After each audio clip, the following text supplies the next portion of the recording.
आज मैं आपको एक ऐसा फैक्ट बनाने वाला हूँ जिसके सुनकर आपके भी होश उड़ जाएंगे।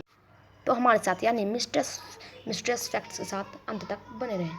जब भी हम किसी व्यक्ति छींकते हैं, यानी इंग्लिश में कहते हैं तो स्नीज करते हैं, छींकते हैं, तो हमारे जो दिल होता है वो 1 सेकंड के रुक जाता है। जी हाँ, बिल्कुल आपने सही सुना, जो हमारा दिल होता है वो 1 सेकंड रुक जाता है। 1 सेकंड के लिए हमारा दिल काम करना बंद कर देता है। जी हाँ, केवल 1 सेकंड के लिए।